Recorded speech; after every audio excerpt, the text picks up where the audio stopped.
think it was a nice presentation that I missed completely. And the reason is that you really rush through the presentation of the product itself.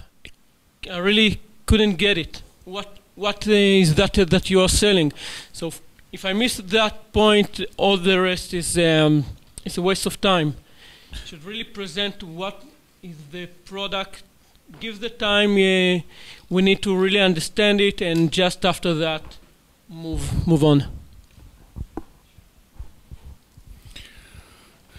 Yeah, I think it's quite interesting. There is a huge market, there's no doubt, for people with allergies.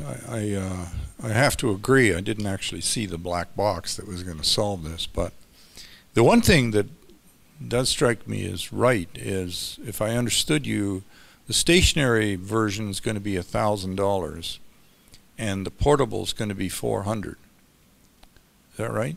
Or $600? Yeah.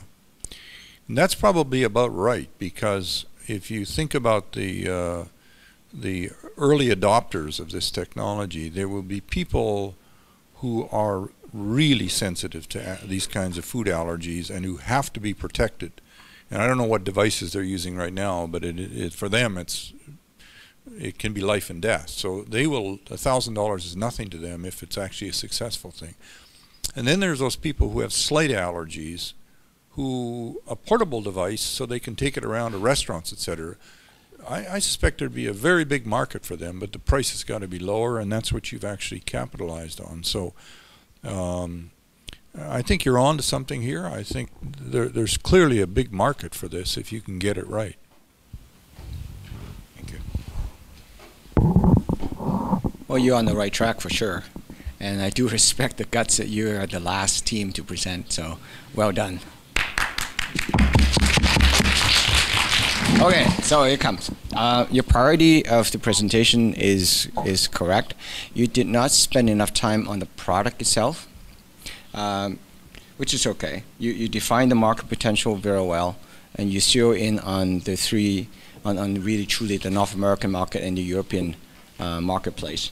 So that's good. Regardless, you treat this as a medical device or a wellness healthcare device, you do need the endorsement, quote unquote, or sponsorship of healthcare professionals to validate it. You also need to look at the quality control and the ISO manufacturing standard so that you be able to move into that marketplace. So you're walking a fine line, whether it will be considered as a medical device or a wellness device, or just something is a purifier. So that need to be clear.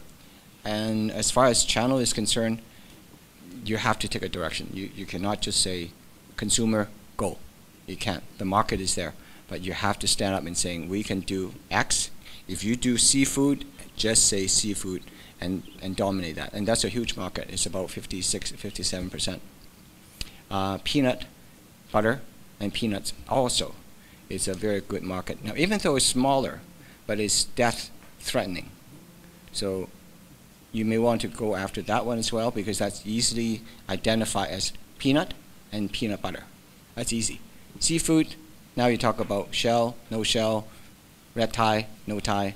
So anyway, just a couple of considerations. First of all, yeah, like a lot of groups, stay away from the loan. You know, if you're going to get in bed with an investor and build a company, I mean, find a partner willing to take all the risk and all the downside with you. Don't worry about loan.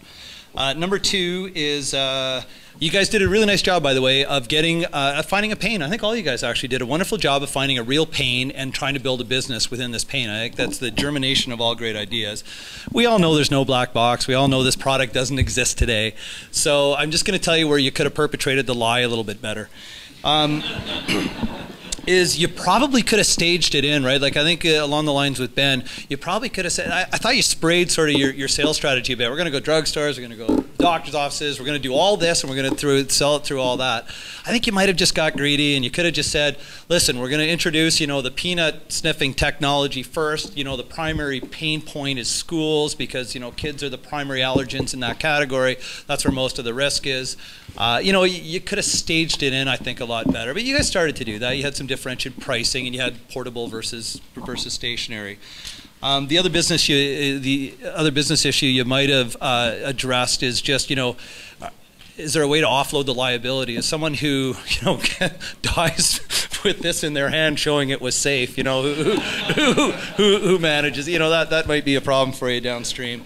But anyways, yeah, I think instead of telling the broad story, I think you just might have taken it apart a little bit better and told, the several micro stories. Because I don't think you will be selling, when this technology hits the market in 2062, you won't be selling the fully integrated product, right? I think you'll stage it in. You'll solve the peanut issue first, the seafood issue second, and they'll address different channels in different places. So you could have deconstructed it and then sold us on the nearer term stuff, maybe. But congrats to all you guys. It was a thoroughly enjoyable evening.